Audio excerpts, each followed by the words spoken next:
Guys, welcome back to my channel. आज का video ज़बरदस्त होने वाला है, तो आप पूरा वीडियो देखिएगा क्योंकि यहाँ पे हम एक बहुत बड़ा टॉपिक को कवर कर लेंगे जिससे बहुत सारे क्वेश्चन आते हैं।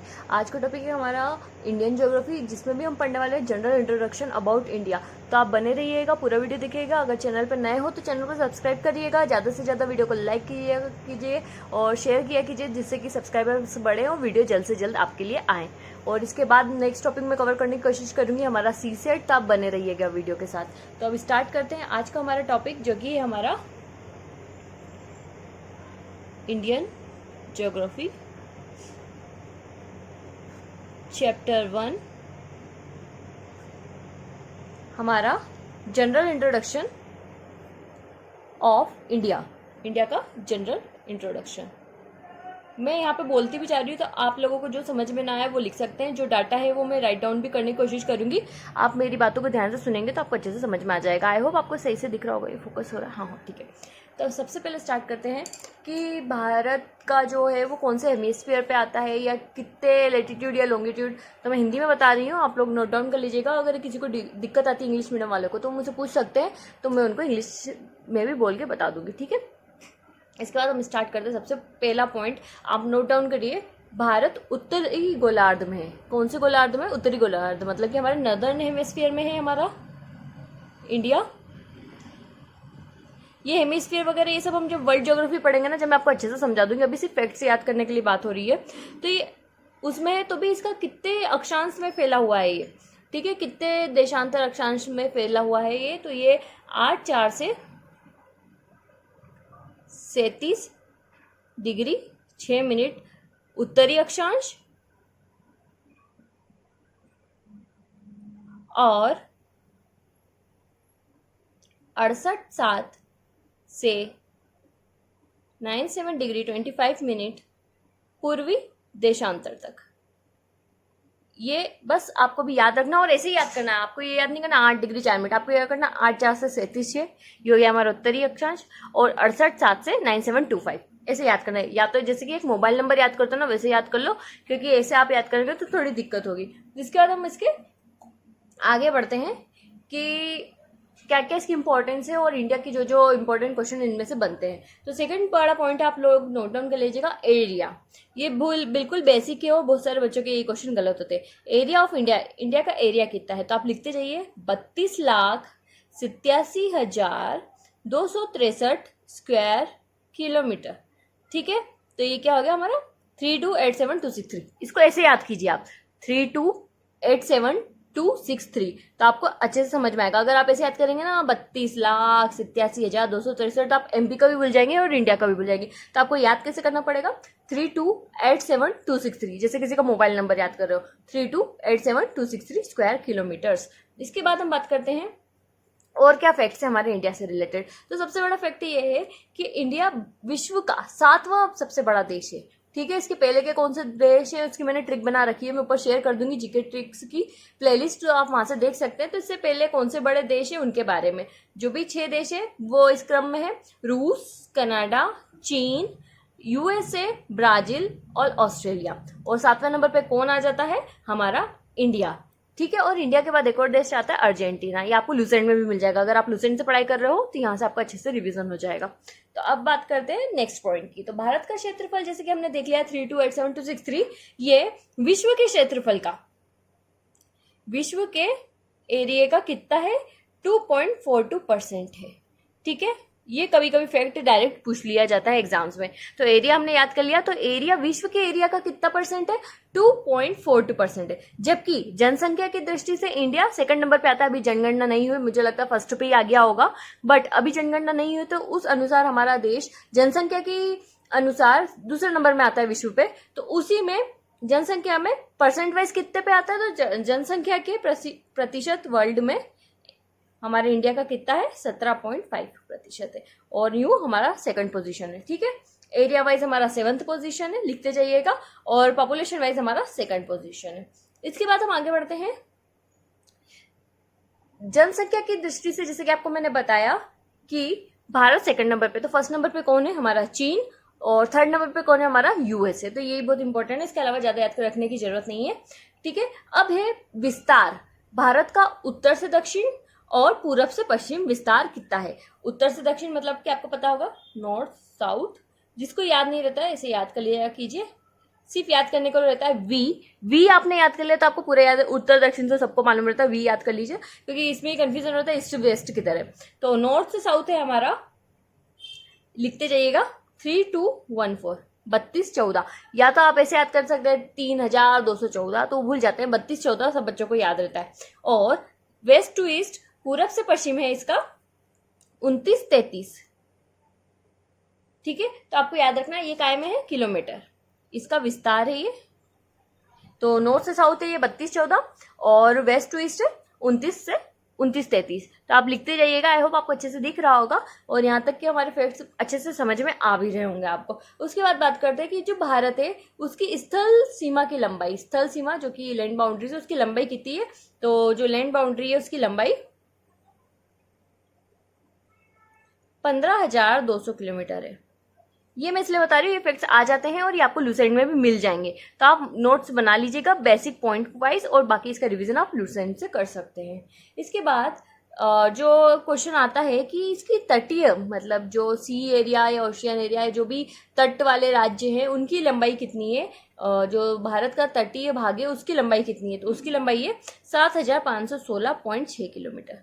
ये भी लिख लीजिएगा, ये भी इंपॉर्टेंट फैक्ट है। तो आई होप गाइस आपको अच्छा लग रहा होगा ये वीडियो। अभी और आगे बढ़ते हैं, अभी बहुत सारे फैक्ट्स है, वीडियो थोड़ा बड़ा हो सकता है तो पूरा वीडियो देखिएगा। आज का ये चैप्टर हम कंप्लीट करके ही छोड़ेंगे।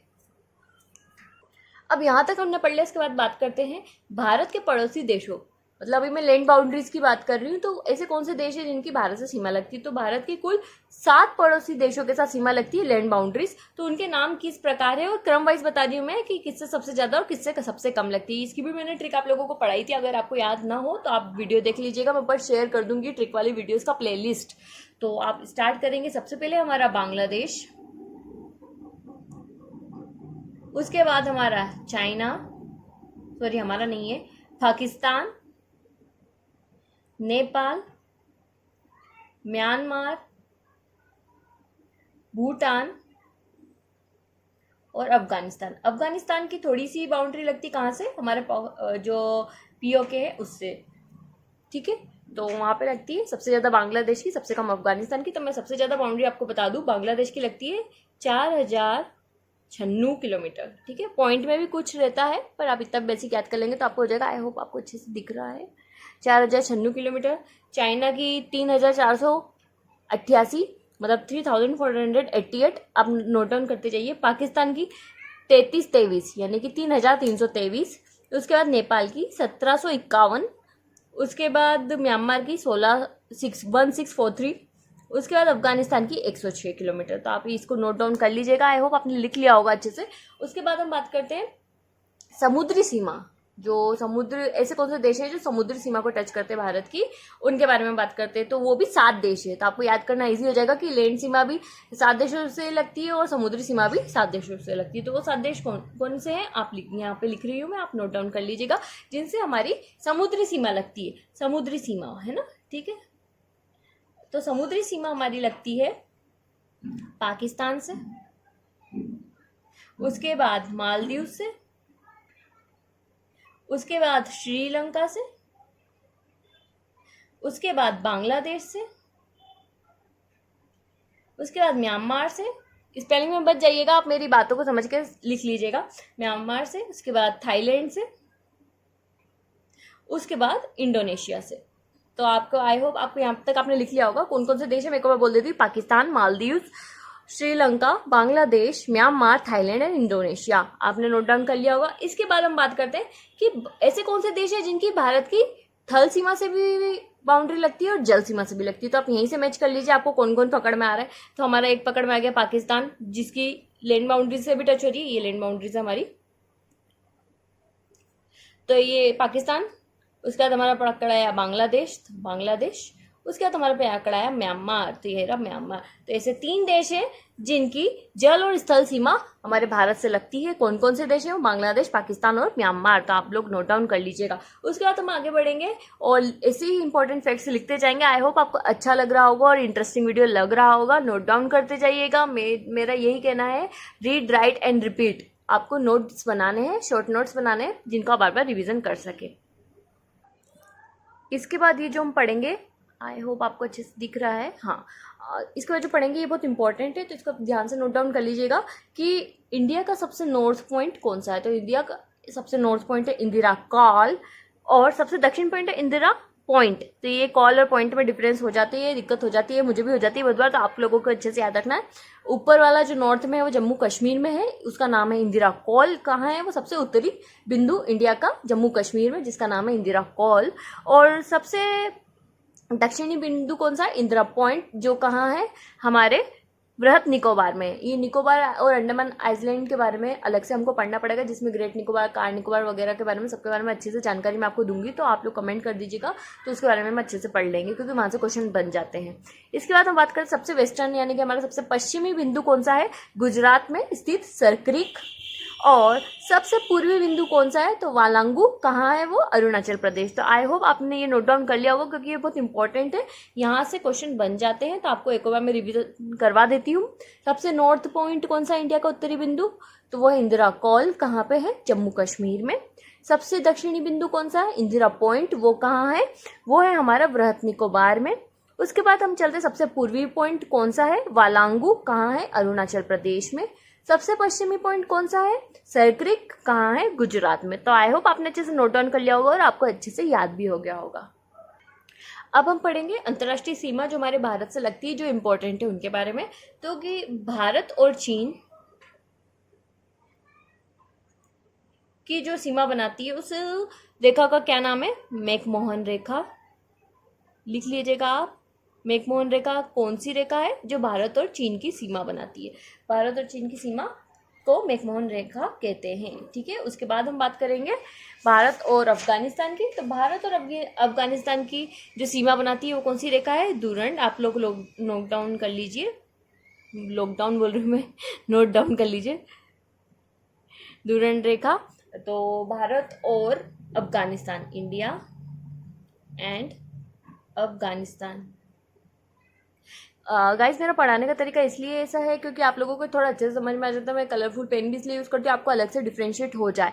और वरना मैं चाहूँ तो आप लोगों को ऐसे ऑनलाइन भी लिख लिख के पढ़ा दूँ, पर उसमें जो मज़ा नहीं आता जो ऐसा आता है, क्योंकि मैंने जिन भी बच्चों को पढ़ाया है उन सब बच्चों को ऐसे ही ज़्यादा अच्छे से समझ में आता है, तब मैं आप लोगों को भी ऐसे ही पढ़ाने की कोशिश करती हूँ। तो हमने क्या पढ़ा अभी? भारत और चीन की सीमा को क्या कहते हैं? मैकमोहन रेखा।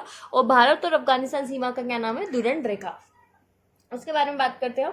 सबसे ज़्यादा क्वेश्चन जिसके बारे में आता है वो है भारत और पाकिस्तान के मध्य। तो भारत और पाकिस्तान के मध्य एंड पाकिस्तान, देखिए मैंने यहाँ पे हिंदी इंग्लिश मिक्स कर दिया, चलेगा। भारत और पाकिस्तान के मध्य कौन सी रेखा है? रेड क्लिफ रेखा। आपको याद रखना है, रेड क्लिफ रेखा किस किस के मध्य है? भारत और पाकिस्तान के मध्य। यहाँ से क्वेश्चन बहुत बार आते हैं, तो लिख लीजिएगा। यहाँ पे हमारी ये बात हो गई। इसके बाद एक और पॉइंट आप लोग नोट डाउन कर लीजिएगा, जो आपकी लुसेंट में भी दिया है शायद, हाँ दिया हुआ है आपकी लुसेंट में भी।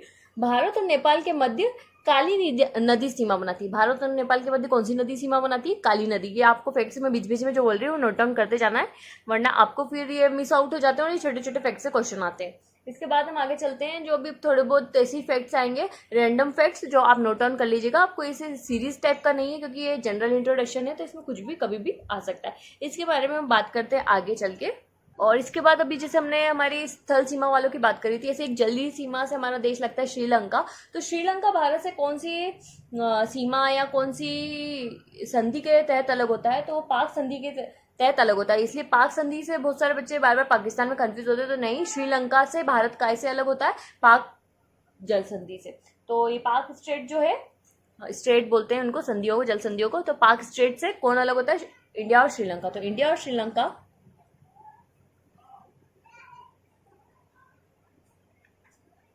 के बीच में है पाक जल संधि।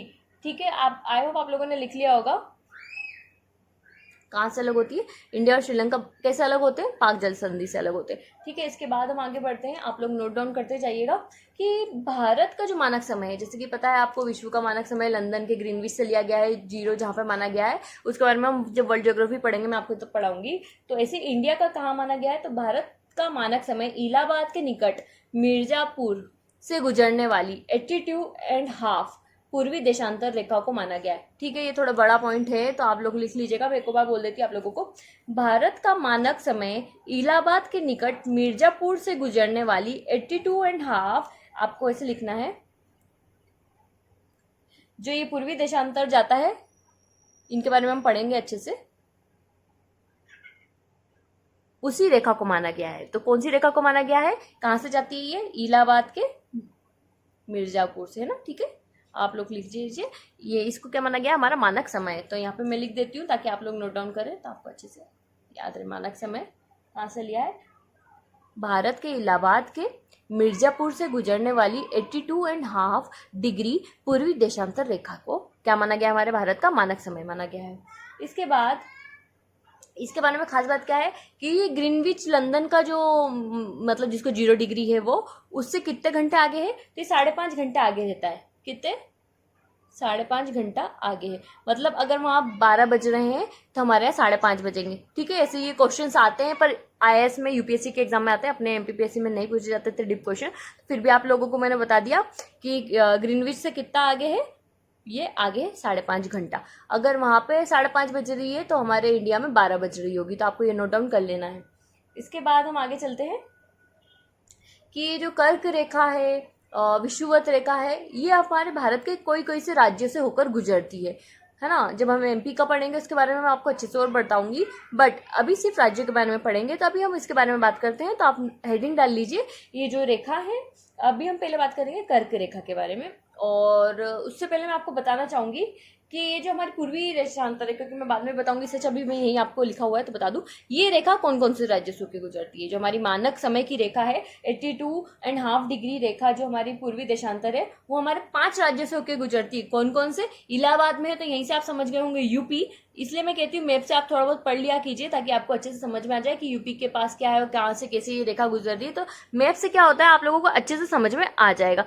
तो बात करते हैं, यूपी के बाद ये जाती है MP से, MP के बाद जाती है छत्तीसगढ़ से, छत्तीसगढ़ के बाद ये जाती है ओडिशा से, ओडिशा के बाद ये जाती है आंध्र प्रदेश से।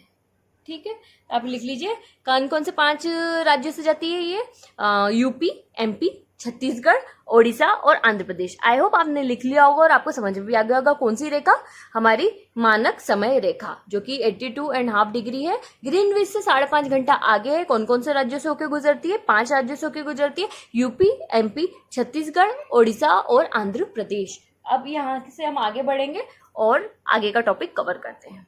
अब हम बात करते हैं कर्क रेखा के बारे में। तो कर्क रेखा भारत के एकदम मध्य, एकदम से मेरा मतलब कि भारत के मध्य से होकर गुजरती है, और ये लगभग 8 राज्यों से होकर गुजरती है, और जिनका क्रम वाइज मैं आपको नाम बता रही हूँ तो आप लोग नोट डाउन कर सकते हैं। तो भारत के कौन कौन से राज्यों से गुजरती है उनके बारे में हम नीचे लिख देते हैं। तो कर्क रेखा हमारे भारत के 8 राज्यों से गुजरती है, जिनके नाम है राजस्थान, उसके बाद ये गुजरती है हमारे गुजरात से, उसके बाद ये गुजरती है MP।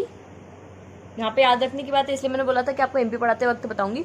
कर्क रेखा MP से भी गुजरती है। आई होप आपको दिख रहा होगा, लाइटिंग थोड़ी सी ज़्यादा हो रही है बट मैं बोलती भी इसलिए जा रही हूँ, आप लोग नोट डाउन कर लीजिएगा। MP के बाद ये गुजरती है हमारे छत्तीसगढ़ से, छत्तीसगढ़ के बाद ये गुजरती है झारखंड से। कितने राज्य हो गए हमारे, 1 2 3 4 5, और झारखंड के बाद ये गुजरती है वेस्ट बंगाल से, पश्चिम बंगाल से। पश्चिम बंगाल के बाद ये गुजरती है त्रिपुरा से, फिर ये गुजरती है हमारे मिजोरम से। तो यहाँ हमारे 8 राज्य कंप्लीट हो गए जहां से हमारी कर्क रेखा गुजरती है। राजस्थान, गुजरात, MP, छत्तीसगढ़, झारखंड और वेस्ट बंगाल, त्रिपुरा, मिजोरम। तो यहाँ पे आप लोग इसको नोट डाउन कर लीजिएगा और अच्छे से याद कर लीजिएगा कि ये हमारी कर्क रेखा कहाँ कहाँ से गुजरती है। तो हमारी कर्क रेखा गुजरती है राजस्थान, गुजरात, MP, छत्तीसगढ़, झारखंड, वेस्ट बंगाल, त्रिपुरा और मिजोरम। यहाँ पे मैंने अभी थोड़ी देर पहले आपसे बात की थी कि विषुवत रेखा, तो विषुवत रेखा कौन कौन से राज्यों से होकर गुजरती है, कितने राज्यों से होकर गुजरती है, इसके बारे में मैं आपको बताती हूँ कि जो पृथ्वी की चुंबकीय विषुवत रेखा है, जिसको वो कौन से राज्य से होकर गुजरती है, तो भारत के एक ही राज्य जो कि दक्षिण भारत में स्थित है, मतलब राज्य से क्या मतलब जो जगह से गुजरती है उसका नाम है स्पेसिफिक आपको बता देती हूँ। तो दक्षिण भारत के त्रिवेंद्रम नाम ऐसा है, त्रिवेंद्रम से गुजरती है। तो विषुवरेखा कहाँ से गुजरती है? दक्षिण भारत में स्थित त्रिवेंद्रम। ठीक है, तो ये नोट डाउन कर लीजिएगा। विषुवरेखा कहाँ से गुजरती है? त्रिवेंद्रम। कहाँ पे स्थित है? दक्षिण भारत में। इसके बाद हम आगे चलते हैं और थोड़ी बहुत और डिस्कशन करते हैं। अभी बहुत टॉपिक बचा है, वीडियो बहुत बड़ा हो गया है, तो अगर इसमें कवर नहीं होगा तो हम सेकंड पार्ट भी बनाएंगे और उसके बारे में वहाँ पे भी पढ़ाई करेंगे। इसके बाद हम आगे बढ़ते हैं अब हमारे आगे के पॉइंट्स पे, तो आप लिखते जाइएगा और मैं भी आपको बताती जाती हूँ। तो सबसे पहले भारतीय जो उपमहाद्वीप है, जो हमारा भारत का उपमहाद्वीप है, उसमें कौन कौन से देश इंक्लूड होते हैं? हम सोचते हैं ना कि इंडियन ओशियन या इंडियन पेनिनसुला है जो भी है उसमें सिर्फ भारत को लेते हैं, तो नहीं, उसमें बहुत सारे देश आते हैं जो उपमहाद्वीप है। तो उसमें कौन कौन से आते हैं? तो उन देशों के नाम है, भारत तो आता ही है, उसके बाद अलावा पाकिस्तान, बांग्लादेश, नेपाल व भूटान। तो ये लिख लीजिएगा आप लोग। उसके बाद हम बात करते हैं कि जो भारत का कौन सा राज्य है जिसकी सबसे लंबी तटीय सीमा है, क्योंकि जैसे कि हम अभी पढ़ेंगे आगे की स्थल सीमा और इनमें क्या डिफरेंस है और कैसे क्या। तो जो सबसे ज्यादा सीमा जो इसकी लंबी है वो कौन सा राज्य है? तो वो है गुजरात, जिसकी सीमा सबसे लंबी है। कितनी है उसकी? 1663 किलोमीटर है तटीय सीमा किसकी? गुजरात की। उसके बाद हम बात करते हैं कि ऐसे कौन कौन से राज्य हैं जिनकी तटरेखा से सीमा लगती है, मतलब जिनकी सीमाओं पे तट हैं। तो वो हमारे 9 राज्य हैं, आप लिख लीजिएगा। गुजरात के बाद हमारा महाराष्ट्र, गोवा, कर्नाटक, केरल, तमिलनाडु, आंध्र प्रदेश, ओडिशा, पश्चिम बंगाल। जो नीचे हमारा जो दक्षिण भारत आता है वहाँ के अनेक राज्यों की सीमा तट राज्य से लग जाती है, क्योंकि वो नीचे हम ओशन की तरफ आ जाते हैं, जैसे कि आपने मैप में देखा होगा। तो वहाँ पे से ये सारे राज्य कवर हो जाते हैं। 9 राज्य कौन कौन से मैंने लिखे नहीं, इसलिए मैं आपको डबल से बोल के बताती हूँ। गुजरात, महाराष्ट्र, गोवा, कर्नाटक, केरल, तमिलनाडु, आंध्र प्रदेश, ओडिशा, पश्चिम बंगाल। ठीक है, अब हम बात करेंगे कि इंटरनेशनल बाउंड्रीज जो मतलब हमारे कौन कौन सी कंट्रीज के साथ हमारे कौन कौन से राज्यों की बाउंड्रीज लगती है उसके बारे में। तो अभी आप स्टार्ट कर लीजिएगा नोट डाउन करना। सबसे पहले हम बात करते हैं बांग्लादेश की। तो बांग्लादेश के साथ साथ लगती है कौन कौन से देश की राज्य की बाउंड्री? आसाम, मेघालय, मिजोरम, त्रिपुरा और हमारा वेस्ट बंगाल। उसको कैसे भूल सकते हैं। तो बांग्लादेश से किस किस की बाउंड्री लग गई? हमारे आसाम, मेघालय, मिजोरम, त्रिपुरा और वेस्ट बंगाल। इसके बाद हम बात करते हैं चाइना की। तो चाइना से लगती है जम्मू एंड कश्मीर, हिमाचल प्रदेश, उत्तराखंड, सिक्किम और हमारे अरुणाचल प्रदेश की। ठीक है, तो आपको याद रखना है हमारा अरुणाचल प्रदेश की। चाइना से किस किस की बाउंड्री लगती है? जम्मू कश्मीर, हिमाचल प्रदेश, उत्तराखंड, सिक्किम, अरुणाचल प्रदेश। ठीक है, यहाँ पे आपको याद रखना उत्तराखंड है, ये उत्तर प्रदेश नहीं है, उत्तराखंड। अब बात करते हैं पाकिस्तान से। पाकिस्तान से कौन कौन से राज्यों की सीमा लगती है? तो गुजरात के बाद हमारा राजस्थान के बाद हमारा पंजाब के बाद हमारा जम्मू एंड कश्मीर। उसके बाद हम बात करते हैं नेपाल की। तो नेपाल से कौन कौन से राज्यों की सीमा लगती है? तो नेपाल से लगती है यूपी, बिहार, वेस्ट बंगाल, फिर हमारा सिक्किम, फिर हमारा उत्तराखंड। यहाँ पे उत्तराखंड। तो नेपाल की सीमा किस किस से लग गई? हमारे उत्तर प्रदेश, बिहार, पश्चिम बंगाल, सिक्किम और उत्तराखंड। इसके बाद हम बात करते हैं म्यांमार की। आई होप आप लोगों को अच्छे से दिख रहा होगा। म्यांमार की बाउंड्री लगती है अरुणाचल प्रदेश, नागालैंड, मिजोरम और मणिपुर। तो यहाँ पे बात करते हैं म्यांमार की किस किस से सीमा लगती है? अरुणाचल प्रदेश, नागालैंड, मिजोरम और मणिपुर। उसके बाद हम बात करते हैं भूटान की।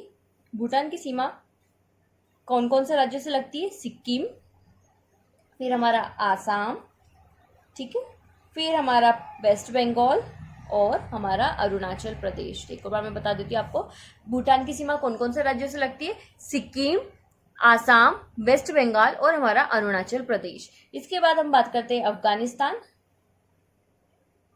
तो अफगानिस्तान की सीमा कहाँ पे लगती है?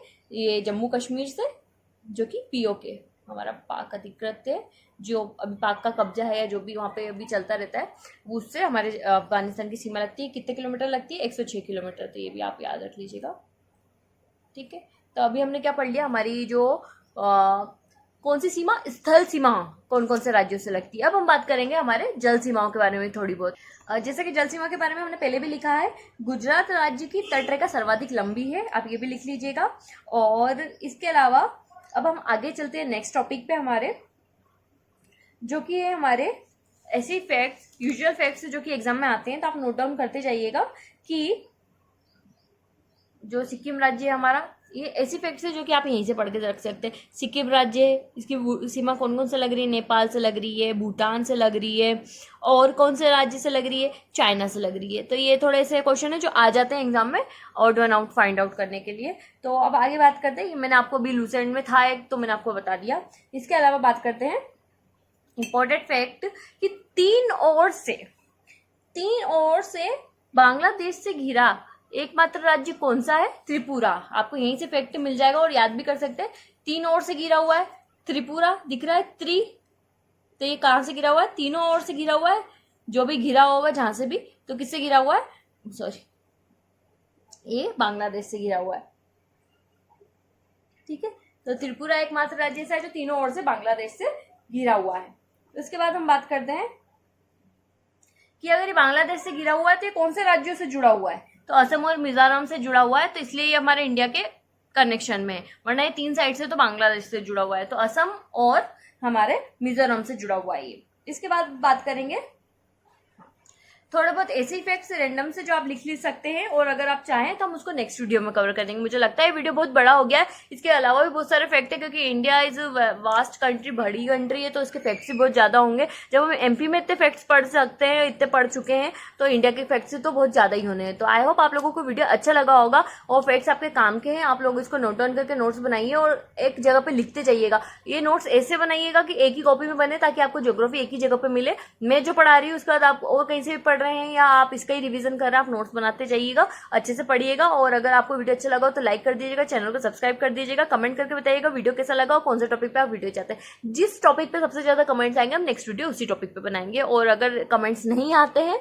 तो हम हमारे हिसाब से वीडियो बनाएंगे। तो thank you guys for watching.